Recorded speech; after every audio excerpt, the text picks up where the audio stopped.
Okay. Now under Kobe Altman. He's graduated into the basketball operation. Right. And I'm going to guess LeBron doesn't love him because I know for a fact LeBron does not love the owner of that team. No. And how he made peace to go back there and win that championship for Dan Gilbert, I still can't even swallow. It's hard for me to fathom. That would be like Tom Brady returning to New England. That is true. And winning one for Coach Belichick, who pushed him out the back door.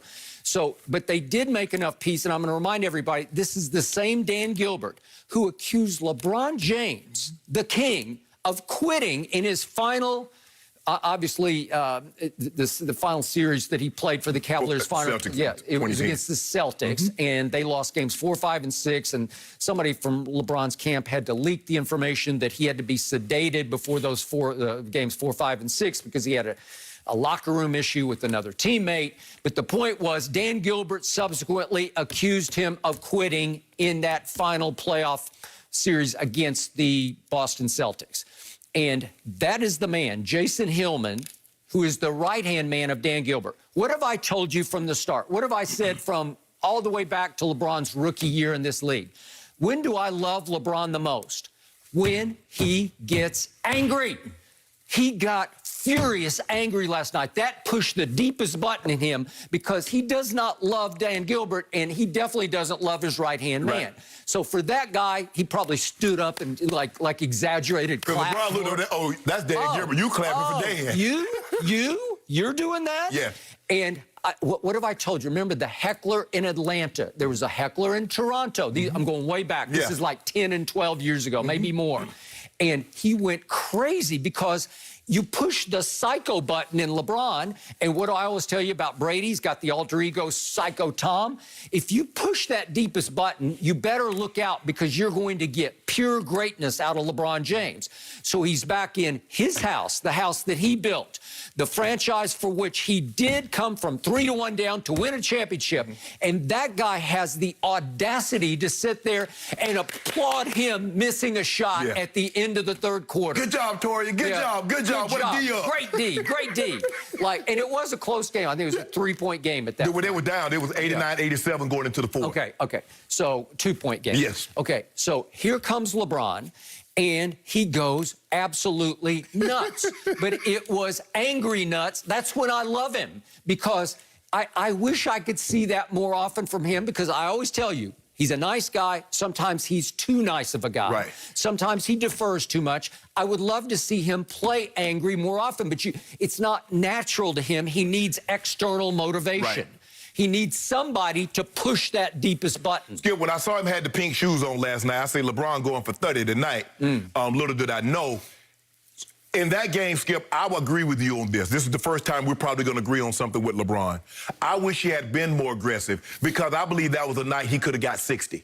Because if you look at the first quarter, you look at the fourth quarter, and then you look at the way he's just trying to get everybody else involved. I'm like, Ron, shoot that. No, don't worry about it, but don't worry about nobody else. Okay. That might could have been, I'm not saying he could have got to 81, but that looked like it could have been a very, very special game, Skip. Okay. Considering how he bookended the game. 17 and 21. So that's 38 and 2 quarters where he just became a facilitator in the second and third quarters. Okay, so what is my pet peeve about LeBron's game? I always call him still the greatest passer in basketball, but also I always say greatest driver of the basketball I've ever seen. Well, driving the basketball necessitates getting to the free throw line. It is his Achilles heel. He's a 70-odd% free throw shooter, sometimes 68, 69. He can't measure up to his obviously superstar status from the free throw line. So what did he shoot in the fourth quarter from the free throw line? None. He didn't drive the ball at all because he is now shooting threes at a much higher rate. Skip, he's feeling it. Okay. He was feeling it. All right, so what did we see a year ago? LeBron said, watch this. I'm going to lead this league in assists for the first time ever. Did he do that? Yes. Yes, he did.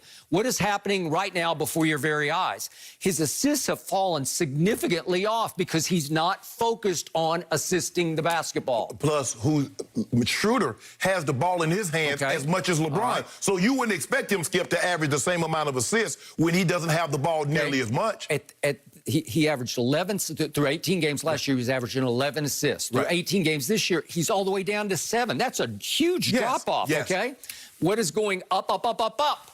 3-point attempts. Yes. If you look over the last 6 seasons, here are his per-game attempts over the last 6 seasons. Look at what's happening here.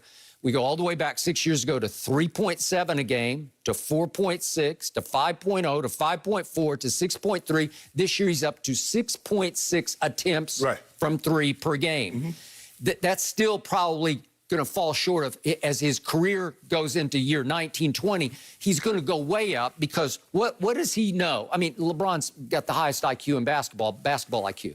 So what did he see James Harden do over the last 3 years? He led the league in scoring by doing what? Leading the league in 3-point attempts and 3-point makes. What's the math on 3 versus 2? Well, obviously, it just adds up like crazy. But, Skip, you know what you said? You look down there, you said, okay, it went up from 3 and 4 and 5. Up. And guess what's going up? His percentage, up, 41%. Okay, but he came into this year a career 34% three-point shooter, which is no good. Last year, he shot 35% from 3 for the whole year. It ranked 148th in the league. Yeah.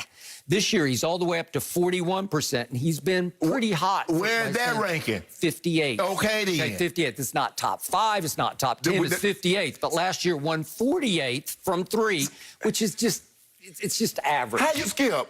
You see what you did?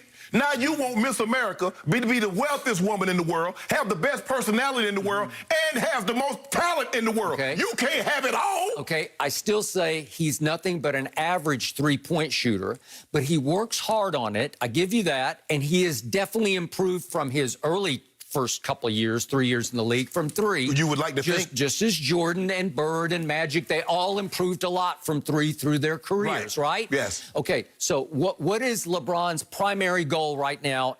Not just to win a championship, obviously, but individual goal. What is it? He won the points. He wants the points. He's got to catch and pass Kareem. He's going to get him, too. And it's going to take playing a lot of games, pretty good minutes. He's averaging, what, 33 minutes? 33 minutes. Okay, 33 minutes. He needs to keep up that pace minutes, but he needs to keep up the point pace. So he needs to go.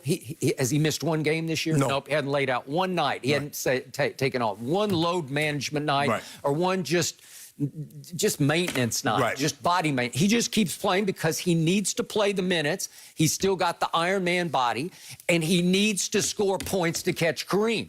What's the fastest way to score points? Is to make 3-point shots. Is to play. Huh? Well, you got to play, Skip. Okay, but again, the fastest way mathematically to track down Kareem is to shoot more threes. I don't blame him. You need to make... You at least need to make 35%, but it helps when you're making 41. Well, you're making 40%. Okay, but can he hold on at 40? He did 1 year. He had in 1 Miami. year. Yeah, he had 1 year. But Skip, I think the thing is for him, I think LeBron went in with the, we saw what AD did on what was that Saturday night in Chicago. They made a conscious effort to get him the ball. Well, because he's home. Yeah. I believe LeBron wanted to play well, but I don't think he thought he was going to get like this. Skip, I mean, we haven't seen him shoot this many field goal attempts and shoot 70% since he was in the Garden, and many people believe that was his greatest game that he's ever played when they were down 3-2, and he went back to the Garden and he had that look in his eye. Okay. I just think the thing is, Skip, right now he's in a good place. His body's feeling good. I agree with you. If somebody would have bet, say, what's the over-under? 18, 20 games into the season, LeBron has missed 1 or 2. I say, well, give me the over. I'm gonna say he's gonna miss a few games. Well, you thought before the year, he'd really. I mean, he gonna be. Well, LeBron had the quote on what was it, the shop, where he said, "I'm gonna be cherry picking games," meaning I'll take games off. But Skip, last night, tell me what you was thinking as the thing started going in. What were you thinking? I wondered who he got mad at because I couldn't imagine a random... They let some fans in last night. But I couldn't imagine a random fan in Cleveland, Ohio, heckling him to the point that it really ticked him off. Well, and plus, Skip, if you notice, even in the first quarter, he kept looking to the side. I'm like, well, who is he looking at? Because he shot that 3 to end the first quarter. He did. And I'm like, okay, well, who? Like, I don't really see anybody. I didn't really see the cardboard cutouts like they had in the bubble. But so I'm like, who's he looking at? Because I'm thinking they're probably only letting family or the front office people from both organizations. But even, I don't think that you're allowed to travel, but with a certain number of people, Skip. So I'm like, well, who does he keep looking at? Who does he keep looking at? And then at the end of the third quarter, he looked, he's like, you could tell somebody said something, and it was like he said, oh, yeah? Okay. Okay.